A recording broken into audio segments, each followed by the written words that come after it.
Hi, everybody. I wanted to say another thank you to Moad for hosting this talk. It's great to be able to have you both here, and so I can grill you and ask all the questions I've had pent up. And I think a really interesting and good place to start is just thinking about the main subject of this exhibition. Just to talk a little bit how the exhibition came to be.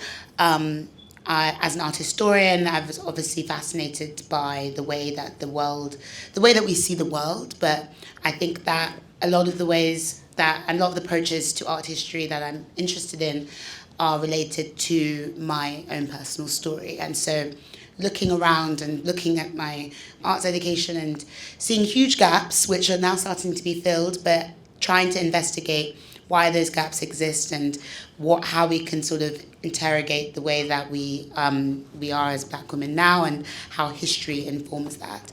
So looking into the Black women throughout history and pinning some key figures as sort of case studies and looking at how artists articulate the sort of relationships to these stereotypes and these characters. So I'm obviously fascinated about the Black woman as a subject, and there's so much that we can talk about with that. But I'd like to ask you both, what intrigues you about the Black woman as a subject? Either of you can start. For me, I would say what intrigues me is, I'm one of 4 sisters. I was raised in a really matriarchal family. Black women have always been the center of my universe. I mean, just from birth. And so I think when I came to art, when I came to photography, I wanted to see us within the history. That's why I started photographing, I didn't see it in, like you said, within your education, we're not there in traditional art historical context, and I thought, no, I want us to be there, and I want to make sure that I put us there, even if it takes, forever. I'm going to make the objects that put us there. Yeah. I think for me, it also comes from a place of understanding how intergenerational trauma might be informed by the context and various isms and schisms that we exist within right now. Trying to understand my lineage and also what my the way in which I present in the world, how my body is implicated or is the assumptions that are placed upon me. And I really wanted to unpack that and understand that. And I often utilize my practice as a way to come to understand myself and things that don't have language but have feeling. I feel like it's easier to make artwork about that and then try to come to usually a lot of different places of arrival, but at least to understand that there are various choices or various approaches to looking at things. Yeah, absolutely. I'm so sorry. Yes, I will use the microphone. And so from those answers and also from what I was articulating, the concept of representation will always be key when we look at histories and we try and look at what gaps exist. There is an instinct, and I guess also some would say a duty to want to understand why those gaps exist and how we can fill those gaps practically with the work that we make, whether it's academic or artistic or a mixture of the two. And we do that all in different ways. I wondered maybe it'd be good to unpack how particularly you introduce the idea of representation in the way that you create images and create art. How I interested. Can you repeat it again? As in, you can look at representation in many different ways. You can image, as in an exhibition, different characters that exist. You can image yourself. You can image communities that exist. Why, I guess, for you, why yourself? Yeah. Well, within that, I would start with photography. Photography was my medium, and it was it was my only medium ever because of its relationship both to, for lack of a better word, vernacular culture and popular culture. Like it didn't, for me, art was a subset of photography rather than the other way around, so that I knew when I started to make pictures, I was kind of trying to align, I think, this fine art tradition that I was learning about and responding to with this more sort of both pop culture references as well as my family photographs that I knew existed. I mean, and I think that's one of the things that led me to end up being an historian and writing about representation a lot, was because both of those roles are so crucial, right? Because what you discover when you sort of put your head down is that so much visual history exists that you were told doesn't exist. And so many likenesses. Yeah, I mean, and when you discover it, you think, how come, how did we gloss this over, and how did that get forgotten, or how did that just get overlooked when it's all right there? Right. And so for me, it was I'm sure it had a lot to do with this notion that photography has this relationship to the real that other media doesn't have. I knew it was there, and I wanted to sort of perpetuate that and kind of bring these two ways of thinking into alignment. I mean, when I saw this question on the list, I was like, where are we go? Like, how do I actually feel about representation? And I think one of the things that first popped into my mind was like the safety aspect of representation. And I mean, I adore your self-portraits in the exhibition. They're wonderful. And I also felt really inspired, and also felt like a pang of,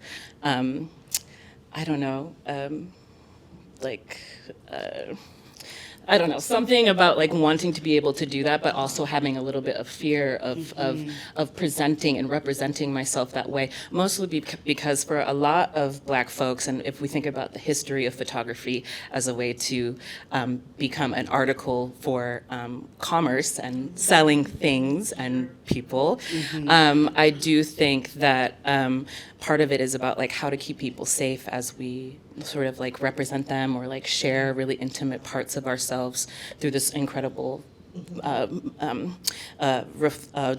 incredible articulation, which is like photography, video, performance, and we're like literally putting our bodies on the line for that.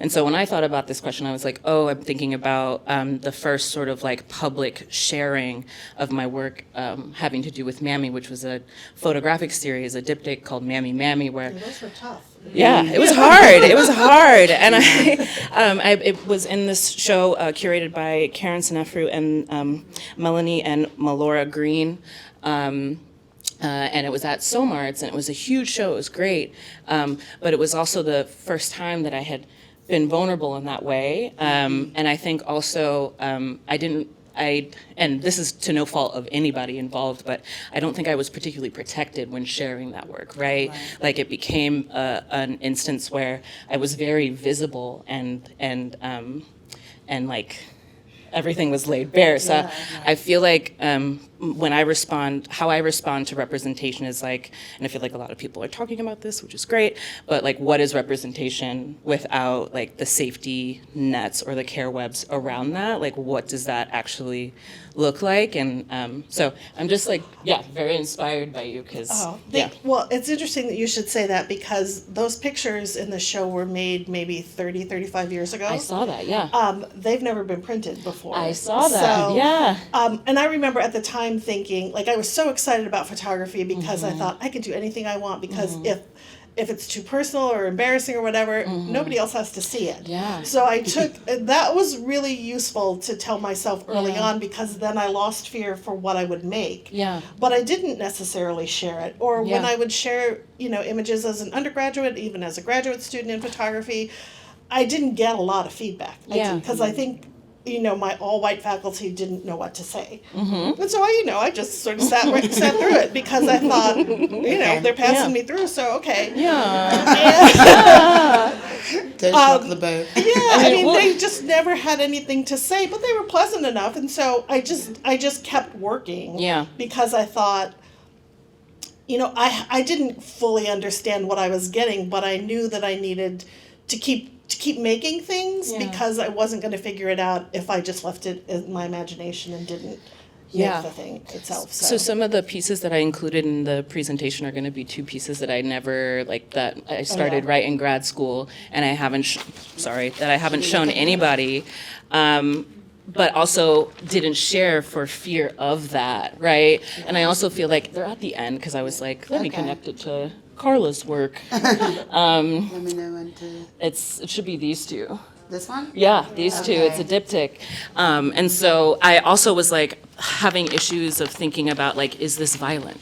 Is this just repeating the same, right? And so then also the trepidation around sharing it with graduates, and one thing I wanted to say is that I think the experience I had in 2016 also sort of when I was going into grad school, it stopped me from feeling like I could make what I wanted to make, or it sort of dictated me not painting or me not making objects that could be easily consumed within the art market. I was really dedicated to making that control that photography and video sort of have, where you can decide and have discernment around what you release, or it's not a lot of people aren't trying to put a video in their art collection, so or a performance recording. So I sort of approached it that way, and then went through grad school feeling sort of what am I doing?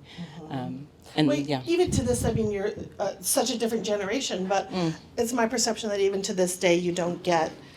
There's not a graduate program probably in this country where you get that sort of genuine feedback. You have to, as Black women in particular, I think, especially those of us who pursued advanced degrees in the arts, you go through your classes and you go through your school, but you find your community elsewhere. You have to go out and make your community among other Black women makers, because it's not going to come from that structure.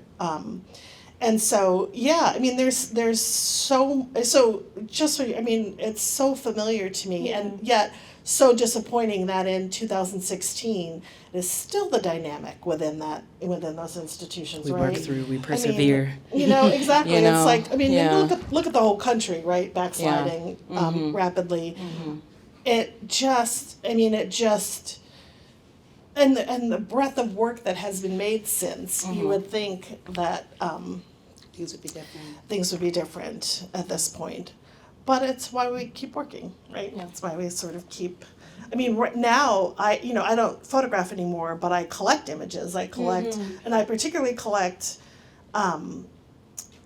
I collect images of Black pinups and burlesque performers and Black circus and sideshow performers. Because for one thing, those works are related. But it's to preserve and hopefully, my spare time, begin to write about this history of representation and imagery and labor that has been completely sort of overlooked and forgotten, but I mean, it has such resonance for me, because it is, I mean, every time you pick up a thread, you think, oh yeah, that is connected to that, and that is where this came from, and all that performance and display, right? And all of those things. So, we're ahead of our time, as Black women always tell ourselves, but it's so true in so many realities that they haven't caught up. The sort of larger culture hasn't caught up with the way we're thinking. Definitely, and I think just touching on what you were saying about performance, what I'm always curious about is what comes before the image. How do you prepare for the image? What is the sort of even, can we even think of that sort of staging of oneself and positioning the camera as a sort of another artwork that is, comes before this work? And I've spoken to Ayanna Jackson, who was also featured in the show, and she definitely agrees with that sentiment, and had also talked about using her own body because she didn't want to repeat that emotional labor or give that emotional labor to another Black woman. So my next question is just thinking and wondering how you prepare for these moments, I guess, of unsafety and vulnerability, but also in some instances power, or how do you negotiate with filling those gaps, because it is no small feat and no small task to do. Well, I think the video that I share, or the video, especially How to Erase Part 1, which is showing in the theater, is a sort of representation of that. I view a lot of the earlier video work that I have as a sort of sketch, right? Like, of all of the swirling thoughts that I have around this particular subject. And this video was sort of my first attempt at processing not only the 2016 work, but also processing being called a mammy by somebody quite close to me when I was an undergrad. And so figuring out, like, bringing that with me, right? Like, trying really hard to utilize, as you can see in the video, there's like performance, there's writing, and it's all really immediate. And I think I also really enjoy, or like searched for this, this like screen capture approach, because it feels like, I mean, obviously I was in grad school, so I was also having a lot of thoughts and looking at a lot of materials.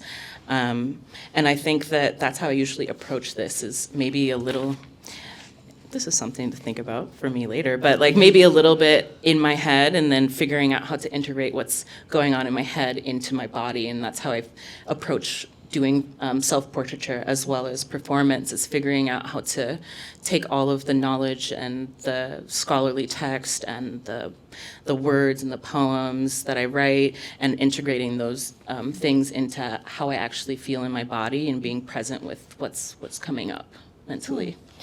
Well, I was totally the opposite. I would turn on the television and like try to approach it as,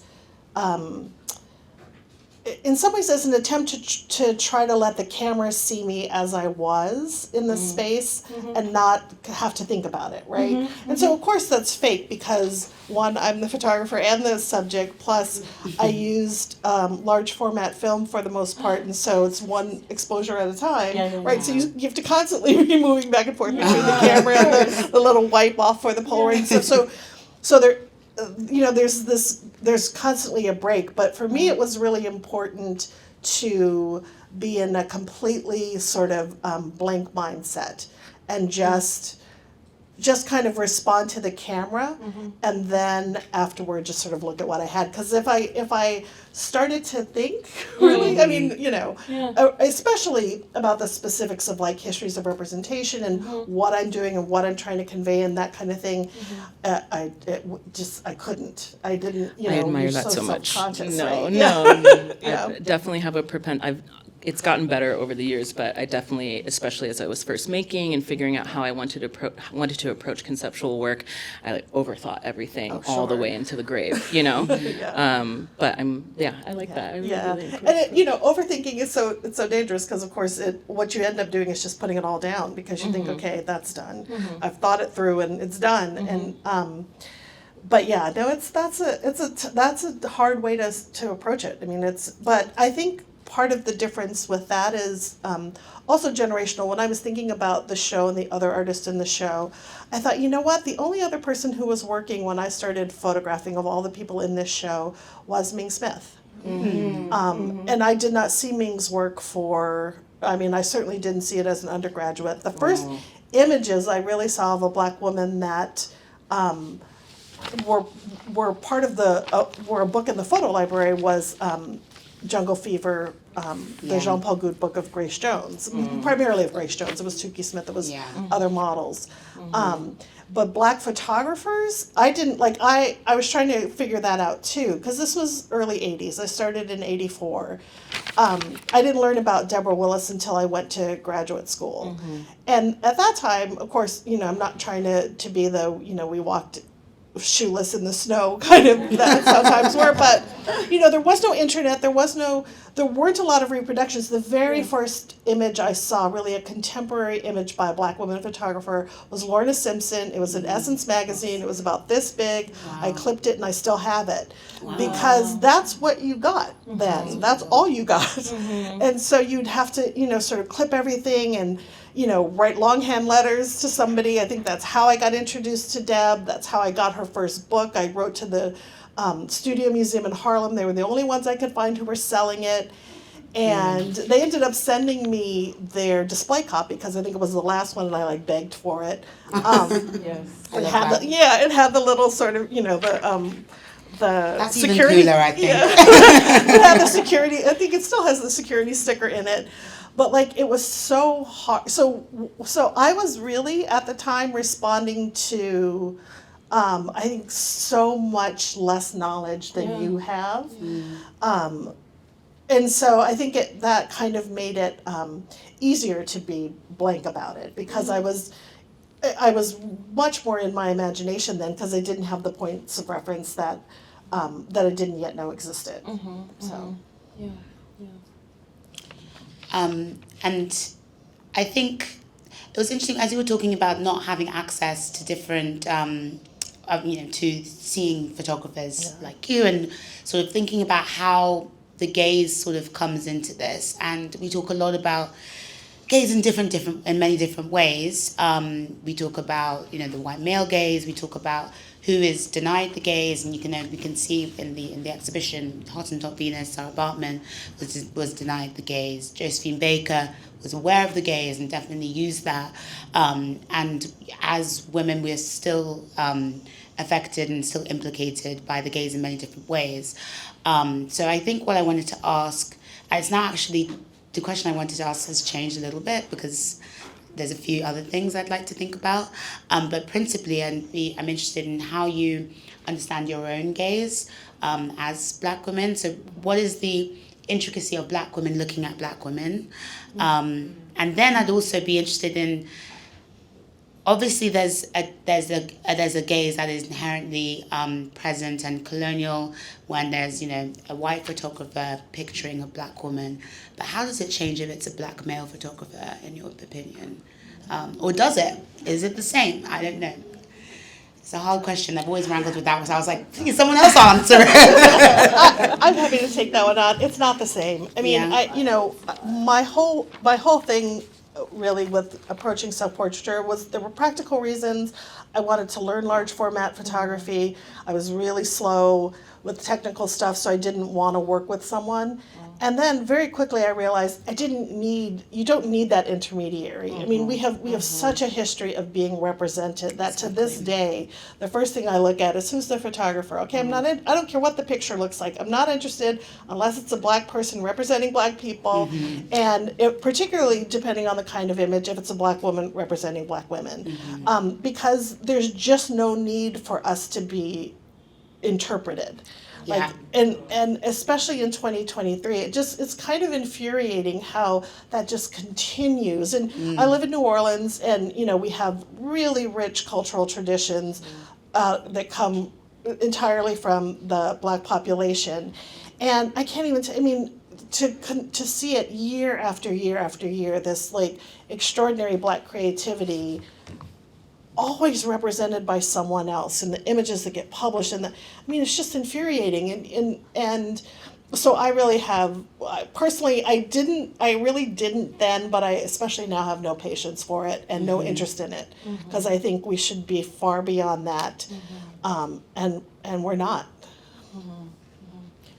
Definitely not. I think, so something that I'm currently trying to get better at is working collaboratively when getting my portrait taken or taking the portraits of others. I think that there is a lot to be said about negotiating how that actually goes, and I think that there's a lot of agency that can be imparted in the actual leading up process to taking someone's photograph. Obviously, I haven't done that just yet, and I'm sticking to a lot of self-portraiture because I'm still trying to figure out what are my boundaries when I am the subject. What are I think a lot of how I orient through gaze is being true to my desires and my needs.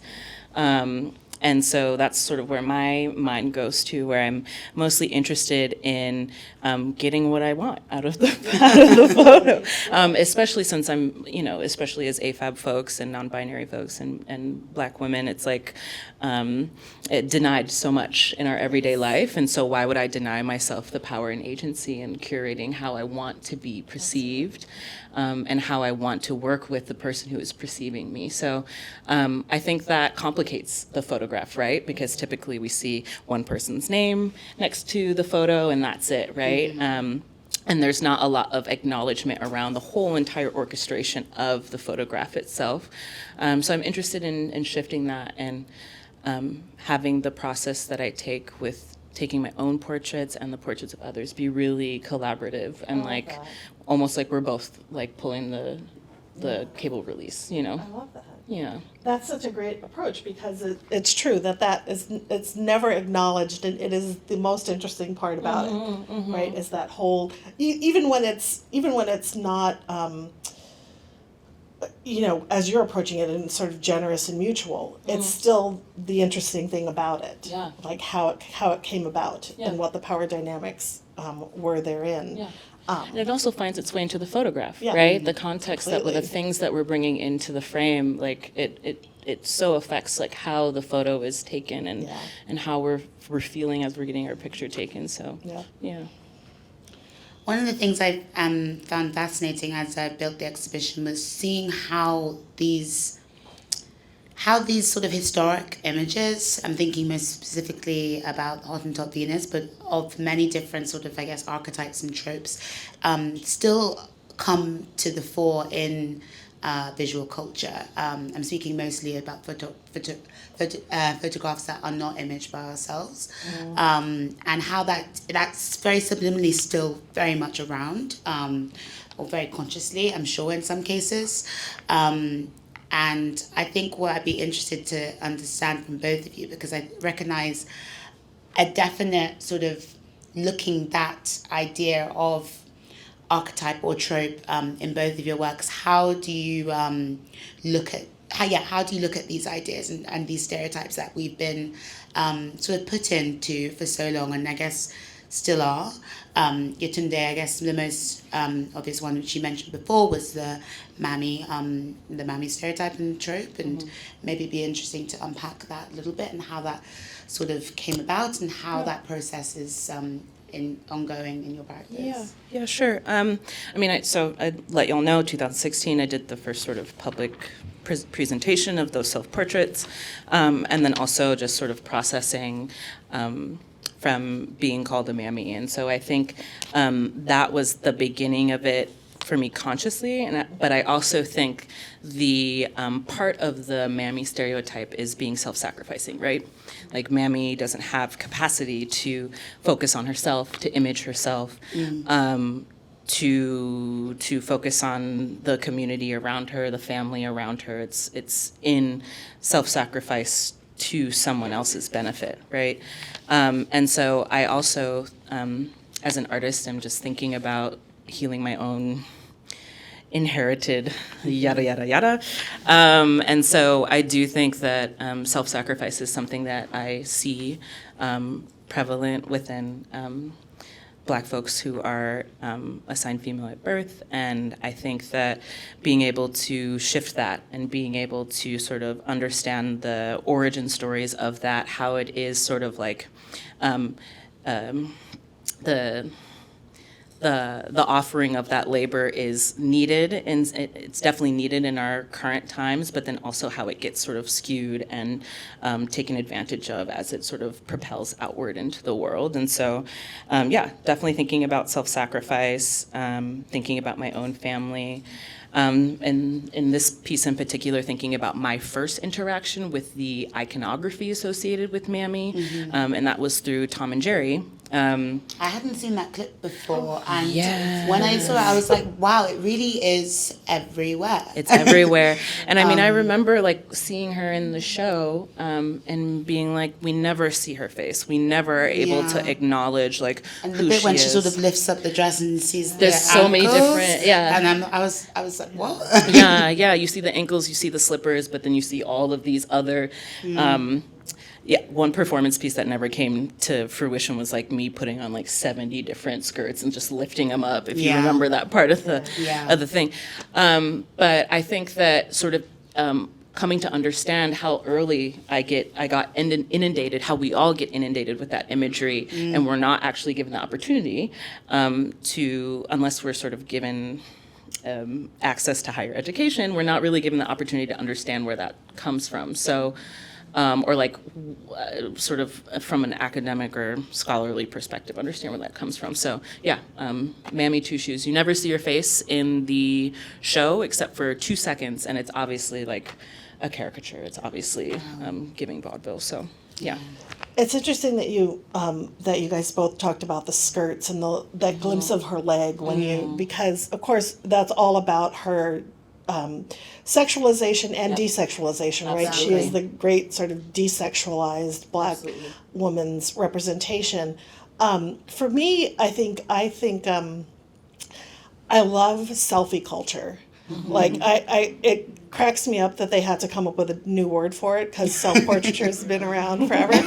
But Had to restyle it somehow. but I love the process of reclamation that has happened within it, and our ability to, through popular culture and through social media and the ways in which those images get shared and proliferated.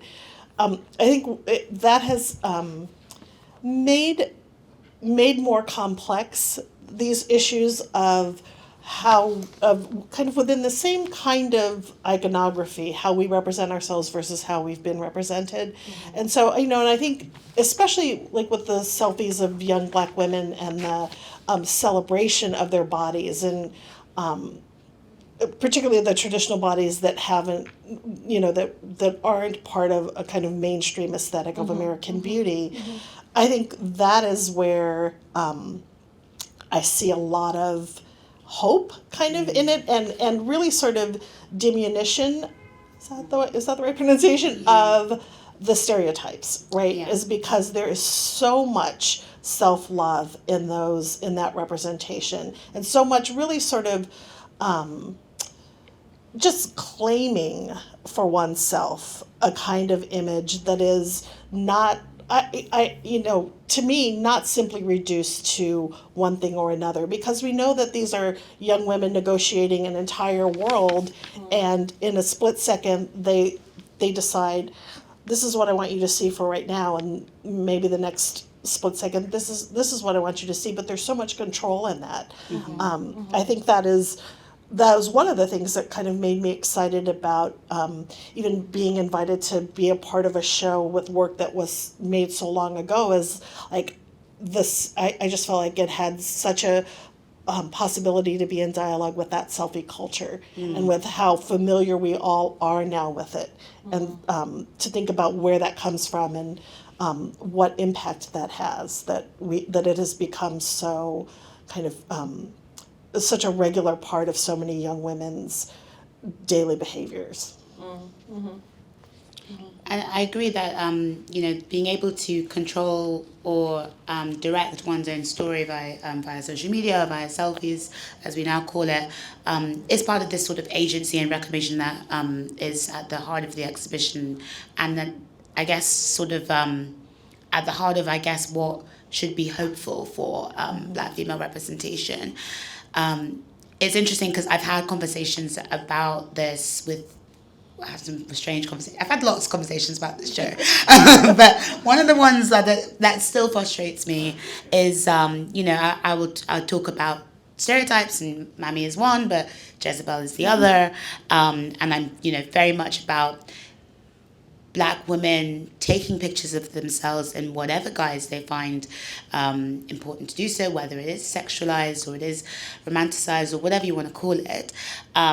But we would have all seen what happened when we see musicians or rappers who use their bodies and display their bodies on their own terms, and that is so often called not reclamation. It's called playing up to the stereotype and reinforcing the stereotype, and obviously that's not what I agree with, and I would argue against that. But I'd be interested to hear from you both how you reckon with that as artists who have obviously looked at stereotype, but I mean maybe most directly looked at your own bodies, and how even when we are afforded this platform to show ourselves, it's still trapped and still trying to be controlled. misogynoir is alive and well. It's still here. I don't know. I mean, yeah, I don't know. Yeah, I mean, I think part of for me, that the sort of moment when that really started, there were two moments. One was when Vanessa Williams won Miss America, and then shortly thereafter lost her crown because there were nude photographs that she had made before her pageant days that got published in Penthouse. And the other, and just sort of the obviously the fall from grace that ensued from that in the popular consciousness. The other was when Toni Braxton appeared on the cover of Vibe, unclothed, like holding up a sheet, I think, and sort of masking her body, and the conversation with her, and I think the one that persists to this day, and it really started with Vanessa Williams, is they didn't need to do that because they had talent, because there's somehow this separation of women's minds from their bodies, and you see that all the time. Well, she didn't need to do that because she can sing. So I think that is one part of it that really hasn't been kind of addressed. Why do you think that women who are capable of one thing aren't capable of another? And it's and because the women for whom they don't have any kind of respect, they just take it in stride. They take their representation in stride. It's usually the women who they think have more to offer, who they bother to comment on representing themselves maybe in an overly sexualized way, in a way that they don't think that they should. But it's misogynoir. It's this refusal to acknowledge the complexity of women and the fact that we can be more than one thing at once. And I think in all of these instances, like in our work, and we don't always get it right. Right? Sometimes you do stupid, messy stuff, and it's still okay. I mean, it's like, but when your representation has been so policed, you're granted no grace, right? Yeah. There's, you either have to get it perfect or be dismissed, and nobody's life works that way. So I think in those instances, when you have these really strong women who, are over-sexualized, supposedly, in the way in which they self-present, I'm always watching for their reaction to the criticism, because I'm always hoping, and in many instances they do, they just kind of brush it off, like, I'm not concerned with your problems with me. So, and I think that's the best you can hope for, because the misogynoir is not going away anytime soon. But I think the women giving it power can transform it, or choosing to give it power and not give it power will transform it. And I think also, just as you were talking, just thinking about how that implicates how we interact and live as Black women today. Like, as you were talking and about how Black women are sexualized, or how we sexualize ourselves, I was thinking about all the many instances when I was told by my mother to, make sure that I've just overly dressed up and overly not showing anything, just to ensure that there's that step of, I guess, armor against that gaze that will, never really, you can wear as many turtlenecks as you want. I'm wearing one now, not for that reason, but it will still very much be there.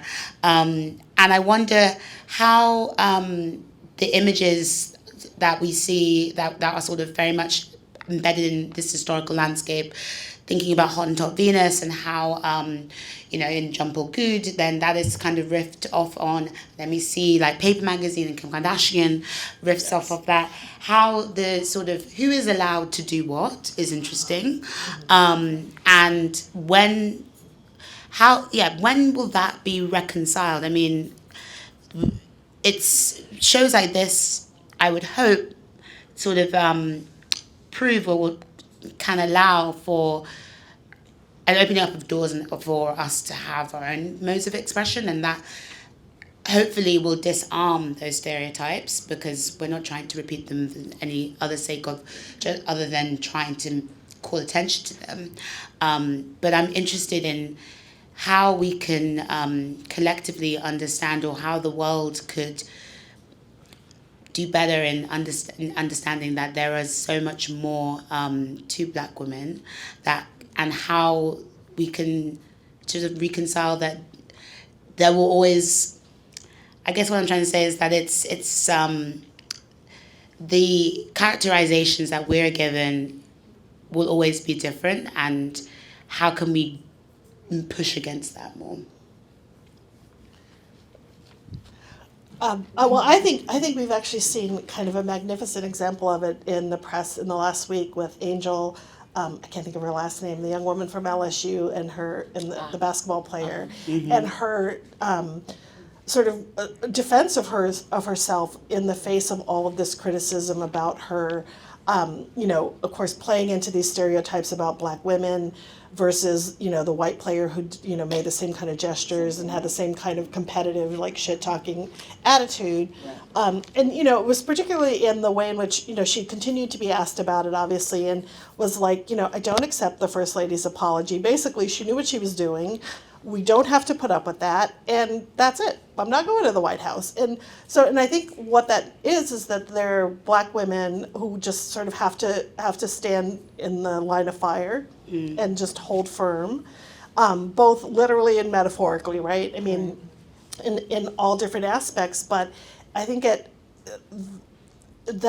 it seems to happen a lot, or has happened a lot, in women's athletics in the last few years. Like, the line just has to be drawn where you just say no. And you just say no, and the criticism is still, a young woman like that has to be incredibly self-possessed to, sort of maintain her cool in the face of all of that, crap that's being hurled at her. And, she's holding it. I mean, for me, that's a really impressive example of someone, and you don't even have to agree with how she comported herself on the, on the court, but she maintained and has demanded her right to be herself, right? And I think it's such a beautiful thing to see. Like, but she's going to suffer for it, and we all know that. Yeah. That's what I was going to talk about, is like oftentimes the world can be incredibly punishing to Black AFAB folks, especially when like taking on certain societal structures that oppress them, right? And so I think that what you just mentioned, Carla, and I think that there needs to be a real conversation about the systems and care systems that we have around people who are whistleblowers or like truth sayers, and like who we're actually putting around that person. Because I guarantee you she's like looking at the internet right now and it's like her blood pressure is up, like she may not be eating, like somebody's gotta like pick her car up from the parking lot. Like there's like a lot of like real life things that are like the foundations of people actually having the capacity to do that. And so I think a lot about that. Like, yes, there's an incredible amount of like, I don't know, like liberation that can come from doing that. And also the backlash of that is incredibly violent and can be incredibly traumatic. So I'm thinking about like all of those things around that. Like, I want Angel to like be having a great day right now, right. Like a really great day, and not be on the internet. Yeah, I want her to be like protected by her cocoon. Right, exactly. And I hope somebody brought her a meal. The state of Louisiana, I will say, like are 100% behind her. Like, generally speaking, right? And we know they're not all, but I mean, there is at least this sort of homegrown, like, that's our girl. Like, you're not gonna. Right. And so hopefully that is at least permeating the campus and the environment that she's subjected to in person. Now that she's back home or wherever she is, because that's a good thing. I mean, and I can't imagine the person in the back during that press conference where she was like, "Nah, I didn't like that." I can't imagine like the handful of Black women being like, "Hey, babes, like say that, like we support you saying that, right?" Because if she felt silenced walking up to that, then I'm sure it would be. It might have been a different. That's very true. Situation, yeah. Yeah. I'm very aware that there's some new work from both of you. Your work is forthcoming, and the work that you presented is work I haven't seen. So I wanted to talk about both of them. Well, I added the work that we hadn't seen because I just wanted to, I don't know, like give say that I'm inspired by Carla, of just like, I'm inspired by Carla, because I'm really, I mean, this is all work from a show called On Becoming a Star, where I examine, or not examine, I do not like that word in this context, but how, just like thinking about my forced approximation to the mammy archetype and removing her from domestic purgatory, like this place in which she's only in the house, and also like thinking about ways in which like we could transform that forced approximation. So there's paintings, there's a bronze piece, which was really exciting to make. I started the series off of there's this book called Mammy and Her Friends, problematic, but it's like a tchotchke selling book where they have like all of the Americana memorabilia. Is that the one that you've used in the video? Exactly. So I remove Mammy from that entire book, and it's interesting because the actual object becomes futile. It's not legible. It's not readable. But you just get these sort of like silhouettes, outlines of her. And so I repurposed a lot of cuttings from that. So this one is Fruits of Our Labor, Eaten Good, which is just thinking about unrecognized labor, and all of the cutouts are of Mammy eating things. But I also, I don't know, I'm still thinking about this body of work, and still, I'm glad I did it. I did a lot of things. I gave myself permission to paint again, and make objects again instead of just being neurotic. But, you know, I also am still thinking about, like, what does it mean to be looking at these images day to day, and, like, can I actually transform those things? Like, is that even possible? Especially thinking about the root of this stereotype. So there's that. And then, I mean, I included the photographs because I just, again, like, I really loved your work in the show, and I wanted to share that, like, I hope that one day I can get to this place of like self-portrait. I think that was a little too on the nose, like it was a little too didactic. Obviously, that's why I didn't print them out. But I do think it was one of my first times doing self-portraiture and like kind of putting myself on display. And I was so nervous about. Like, I know. I have that equivalent that I have not brought here. Yeah, right? yeah. Because we all do, and you have to go through all of those Right. sort of phases of, am I okay with this? Yeah. You know, maybe not, but Right. it is instructive, particularly in a conversation, to say, you know, this might be not where I want to end up. Yeah. But Absolutely. Yeah. I think it was it's a fearless start. Yeah, I really tried. I put myself out there. I made myself uncomfortable. But I do think that, like, to your point, I forget which one of you were saying it, but just like the world not allowing Black folks, Black AFAB folks, and non-binary folks and trans folks to like make mistakes, or like Yeah. there's this desire of perfection that we also impose on ourselves. Yeah. That's also something that's inherited There's a through lot of the rules that we line. put There's in a lot of Yeah, there are a rules. lot of rules. And obviously the thought is that it protects us, but does it really, right? So yeah, I don't know where I was going with that, but that's all I gotta say. But yeah, No, it definitely doesn't protect us. And I also think maybe it kind of makes us vulnerable to criticism within ourselves as well, like Absolutely. between our communities. I think Right. there's definitely something to acknowledge that it is not always just safe amongst ourselves either. I do think, though, what you just said about our communities, I think the impulse within our communities is to protect our collective selves. And so it's very often hard to step outside of that and be vulnerable and honest and messy, when you know that Black people are going to look at you like, did you have to put that out there? Yeah, Right. that's what I mean. And what you're thinking sincerely is, yeah, I had to put that out there. Like I want to have this necessary. conversation. But, you know, especially when you deal with older folks too, they're like, you don't understand You have to what do was all put that. upon us. Don't do it. Yeah. Yeah. And so that's hard. I mean, It's really it's a hard choice to make. Yeah, it's a hard choice to make. I wanted to look at the work that you put in. I'm trying to see where that was. Yeah. Panda. Beautiful. Yeah, so there's actually a book of my work being published this I fall. know that's right. Amazing. Yeah. I know that's right, Miss I mean, Carla. it was Yeah. like total magic. Yes. Thank you.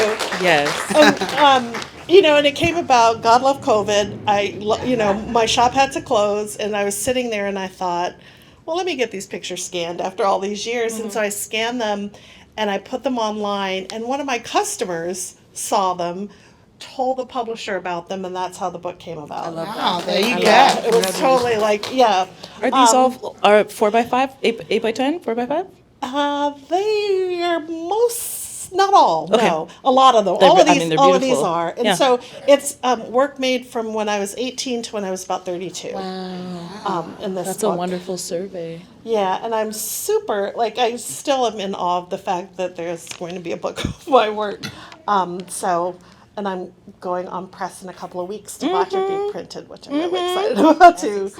Yeah, I mean, the book form has always been really important, and it is really important to artists of color, Right. particularly Black artists, because when I was preparing for this, I was trying to remember the name of this Black woman photographer who made self-portraits, who was in Deb Willis's, one of her first sort of survey books of Black photographers. And I know her first name is Pat. And I was thinking, it's Pat Davis, I was thinking. And I got on the internet and I started searching. Nothing. Wow. Nothing. I could find nothing. And this woman has been published, right? She was in at least one, if not several of Deb's books. And it was just a reminder, like, those records, it's not enough for us just to make the work. Exactly. We have to have the curators, Yes. we have to have the historians and the people who keep the records, because so many artists that I can think of from the 80s and 90s that were part of my first kind of learning about the sort of the breadth of what Black photographers were doing, you can't even find them on the internet. Like Yeah. it was too early to be scanned. And then by the time the ubiquity of the internet came around, their work was kind of lost. And it's just, and some of it astonishing work. And so that's why I think I'm particularly happy to have a book. Like, don't underestimate the power of a material thing. Yeah. Important. It's really important. Absolutely. And Yeah. So no, I'm super Congratulations. excited. Thank you. So that's some of those pages are some of the book layouts, the images from the book. And that's super exciting because the Black Female Body book that you did with Deb Willis really was one of the foundational texts when I was researching this exhibition. And I agree, when I was trying to look at some of the photographs even there and trying to find, because I'm writing a book as well about that business, and I was like, okay, but how do I get these images? And the archive is difficult. It's not easy. And, the Thames and Hudson team are having a really interesting time trying to find everything. But it's important that there are more books like that. And it's actually quite surprising how few books there are dedicated to, to themes and ideas relating to this exhibition and to Black womanhood and to Blackness. And so, the power of something that is there and that keeps those ideas and these thoughts and these images alive is incredibly important. So Definitely. really looking forward to that. Thank you. And yours too. Comes out next year. Excellent. If I actually get it done, You'll get it done. I need to. Because we finish everything. We have to. We do get it done at some point. It's done. It all gets No, done. it'll be good. I'm really excited about it. But I want to make sure that people have time for questions, if there are any. I know we've been talking for a while.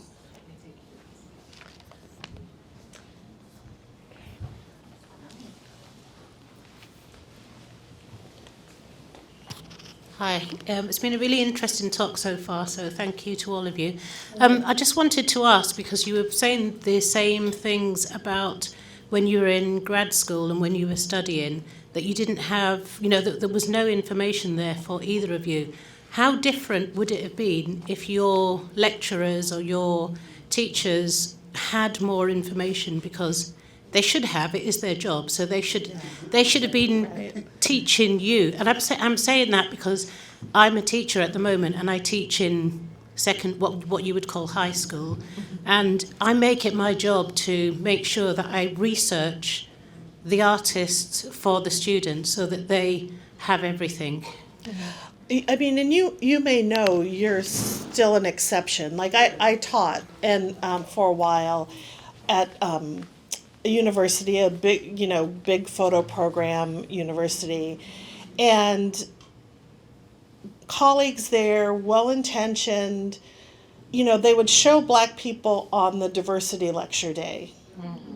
or queer people on the diversity lecture day, but never like on the landscape day or the portraiture day. Like we were always just given that special, like the month of February, right? And so everything, all of our creativity was just condensed to this single lecture, instead of just what it sounds like is your approach, and what I always hope is an educator's approach. You think, well, of course, everyone has made everything, right? So why am I not integrating everyone into every lecture?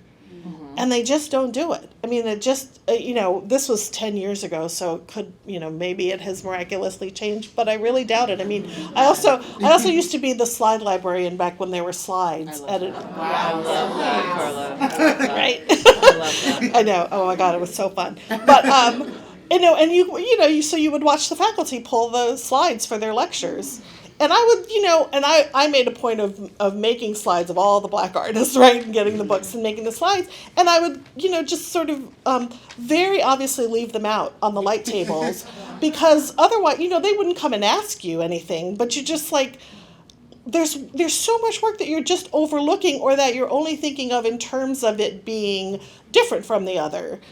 Whereas, it might be different from the other, but it's also in conversation with the other, and so it should happen more than once a semester or a term, or. But the first part of your question is really interesting. Would it have been different if our teachers had come? Yes, I think absolutely. I mean, I can't envision it. How magical that would have been, like to just from the beginning just see all of this laid before you. I mean I don't know. That would be incredible. Incredible. Yeah, it would be really impactful. I mean, 10 years ago, I don't know, but I feel it's like a decade, I don't know. I think some things have, for me, maybe my experience was a bit different. I think in grad school, I feel like I had a couple of really good professors who kind of like did a really great survey. But I think the thing that I've kind of noticed is that once folks get tenured, their presentations like stay the same for a lot of years. And so I think that's something that the only thing I would kind of like say is that maybe like a curiosity, a desire to like, and I know it's, we don't pay teachers enough, so like, I don't know, you do what you need to do. But I think it would have changed if there was like a genuine curiosity about finding contemporary makers and the people that they are looking to, because we're always going to be able to refer back, right? And pull people into the future. I think that one of the things that was really impactful for me in grad school is that I discovered the work of Edmonia Lewis when I was moving from making performative works and video works into sculpture. And right now I have a whole project that I'm working on, and I'm trying to like find the people who know where the pieces are, and going to Oberlin, which is a space in which she went to school, and thinking about those things. So I think that there's like, if you're given like a little bit of opportunity and like the kernel of understanding at the right moment, it can really catapult in meaningful practice. But I do think there's like a lack of, sometimes there's a lack of capacity. I don't want to say a lack of desire, but a lack of capacity sometimes for folks to really be engaging in like in new voices, talking about similar things, and really challenging themselves and not getting too comfortable, I think. I think that's true. Yeah.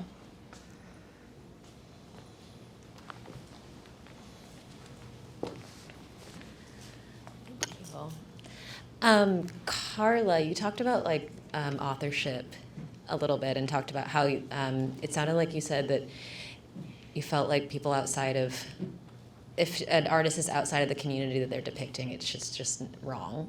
Mm-hmm. I'm curious to just hear more about that. And it's a broad statement, and I mean, of course, there's probably always exceptions, but in general, I think historically it was problematic, obviously. Photography, the invention of photography and colonialism are hand in hand. Like they're just, as well as the development of the sort of prison identification systems and classifications and all of that. So photography, is very complicit in a lot of the problematic things about contemporary culture.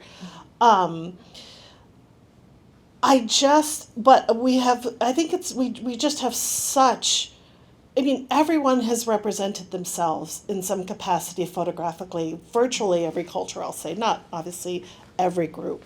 But I just don't understand the impulse to represent someone else. I just don't understand it fundamentally.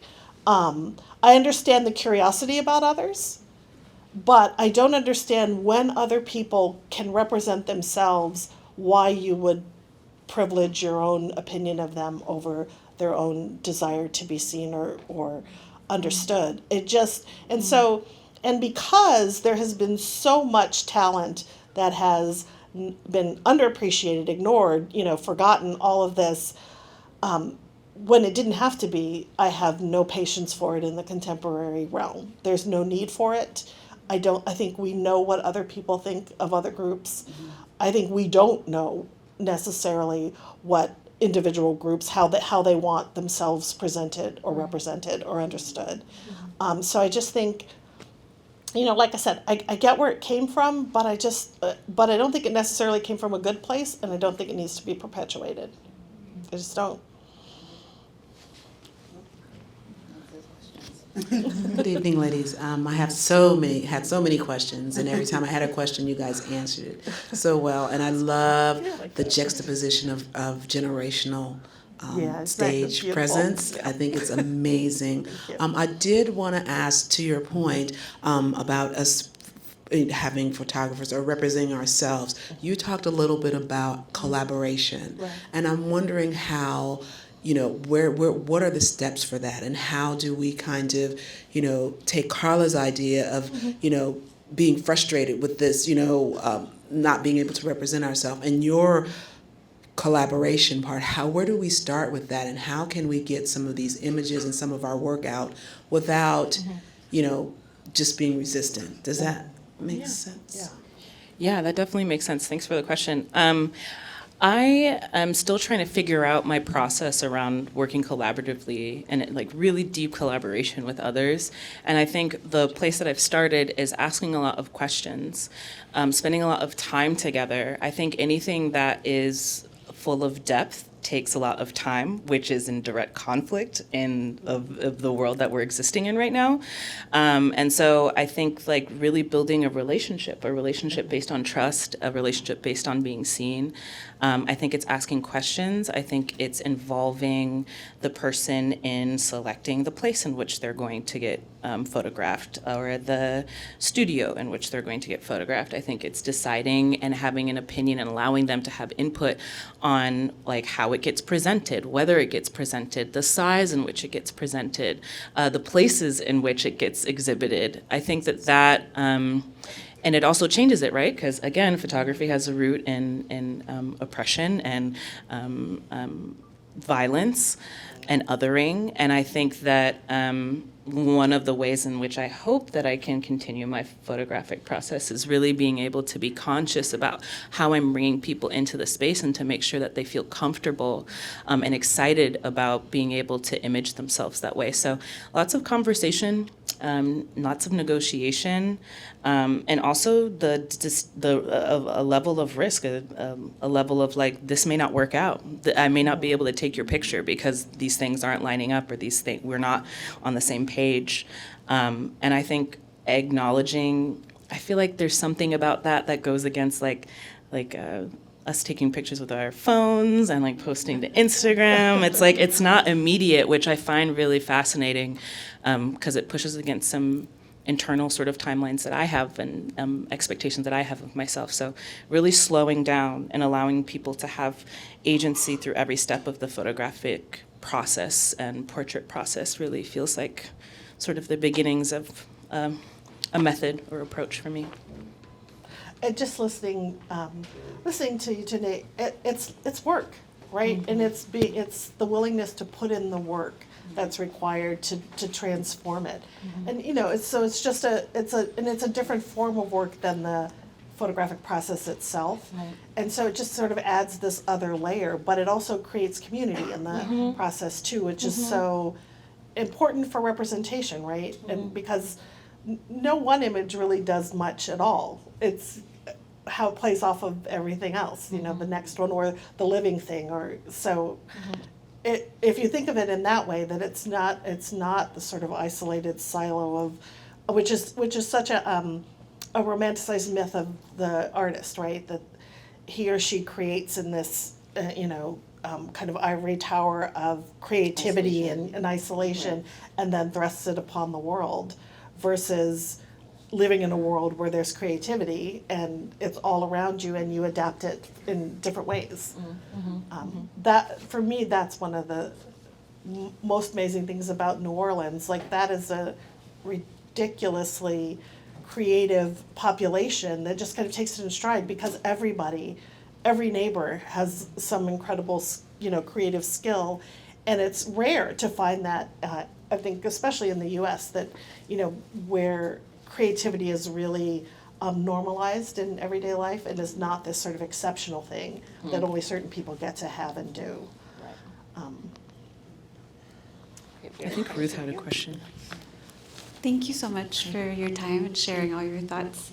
I have a question about how these very personal meditations around body and safety and just personhood and the bodies that you both live in, how do those experiences get charged, or in what ways might they be challenged in the space of a museum?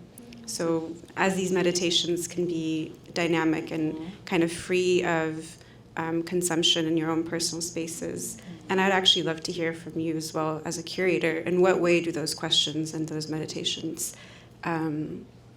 get challenged, charged, I don't know, escalated in the space of a museum, which of course has, historical and contemporary energies, let's call them.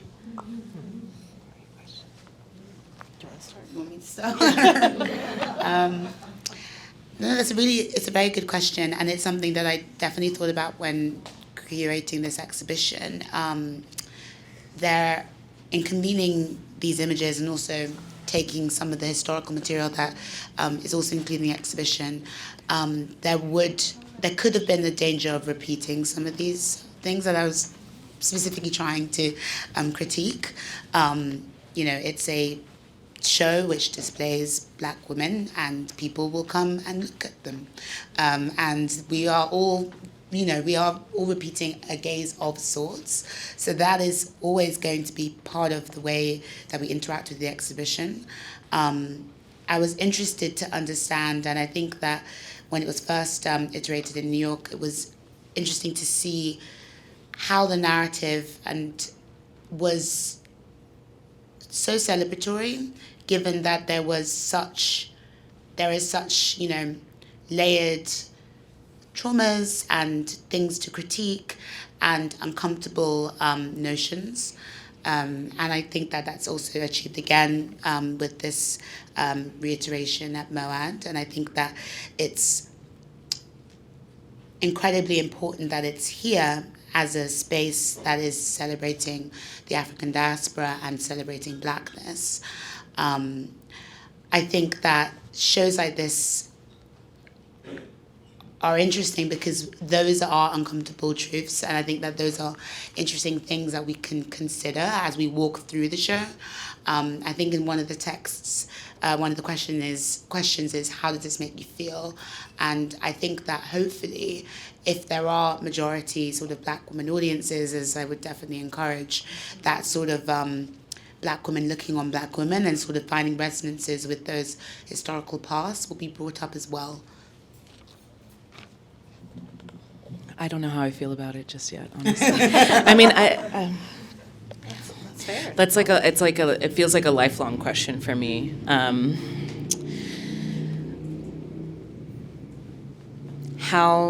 think the question that comes up for me when I think about showing work in a museum, showing work in a space that is like quite often, even if we think and remove the historical implications of a collecting museum, right, which is treasures of war. I also think about, like, even currently, how oftentimes it's a space in which a lot of wealth disparity can be articulated, where it's like the artists who are making may not be the people who are buying the things or contributing to it being seen. So there's a lot of questions that I have. I think that I feel comfortable having work here because I've been here since I was a teenager. And like had my first art internship here when I was 17 years old, and like it just feels like a particular place. That being said, you know, there are a lot of different things that sort of affect my perspective on that, and I think that's going to be something that I constantly think about as like, especially since there's, in my personal opinion, with art collecting right now, there's a particular like another Black Renaissance, like everybody's gobbling up the figurative works right now. It feels very strange. I'm not sure if I want to continue putting my body anywhere. Like I'm doing landscapes from now on. Like it's like Richard Mayhew right now. Like that's it. Like literally. But I also think that sometimes I can get into that mode and I'm like, cool, I'm like never gonna make anything again. I'm like never gonna make anything again. And that feels sad. And that feels hard. And that could be a possibility. I don't deny myself that choice. But I do think there is something to be said, and something that's sticky and weird and transcends like race and gender, that it's an interesting cycle of harm when it comes to showing work in a museum, and when it comes to like being perceived as a Black artist. So I don't have the answer. I don't have a answer. I think my response is like I think about these things. Sometimes if I think about these things too hard, I don't know if I can be an artist anymore. And then the loss of that feels really deep. Like that feels really ancestral, because I like professed to my mom at 4. I was like, I'm gonna be an artist. That's it. And so I've stayed true to that. And so I think especially as a young person, I'm going to stop talking in a second, I'm sorry. But I think especially as a young person, when you're saying I want to be an artist, I think you're never told that you have to come in contact with all of these things that are the antithesis of wanting to be a community-driven or like a purpose and concept-driven artist. Like nobody tells you you're gonna have to like deal with some like arms dealer who has thousands of dollars, you know, millions and billions of dollars, and you're like, cool, I had no idea this is a thing, and they're buying my work, and what is that? Like, that feels really hard. So maybe I'm being too spicy, I'm sorry. But, no, it's no shade. Not that I know, there's no shade there. But I do think that this is complicated, and I think it's like a choice, an hour by hour choice of trying to be as informed as we possibly can be. And then also like understanding that these things are all really deeply enmeshed, and yeah, I'm gonna stop talking. Oh, no, not at all. I don't feel attacked at all. I think these are important questions to think about. I really do. It's like collect as artists, as collectors, as patrons, as art lovers, as institutions. I think these are all really important conversations. Yeah, and ironically, I have a very different take on it, and I always have. Like, they're just pictures. And my relationship is to the process when I'm interacting with the camera and deciding what to do and how I'm feeling and all of that. Mm-hmm.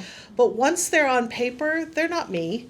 These are representations that once they go out into the world, it's someone else's work to do.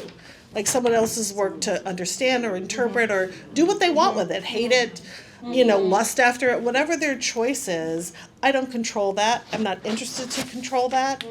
And I'm okay with that. I'm fine with that because it's just sort of part of it. It kind of goes to how you just exist in the world as a being. But yeah, I never had any discomfort or personal connection with likenesses or with photographs. I think because I liked seeing them so much, I thought let them do their thing. Let him be out there. And so like and my first real experience with that was, out of grad school and all, I didn't really exhibit my work much, but when the internet came around, that was it. I thought that was, I had invented it. And because it was like, all the middlemen cut out. You didn't need an editor, you didn't need a curator, you didn't need anybody. You could publish your own work, right? In seconds. And I would get comments. Okay. Yeah. We get it. Feedback. And some of it would be totally batshit and off the wall. And I thought, okay, thanks for sharing your thoughts with me. I mean, I don't know those people. They don't know me. They're responding to something that they see that triggers something in them. And that's perfectly valid. It's as valid as my own reaction to it. And I don't have to approve of it. I don't have to like it. And I'm thrilled if it can spark something. Right. If it can just spark something good or bad. You.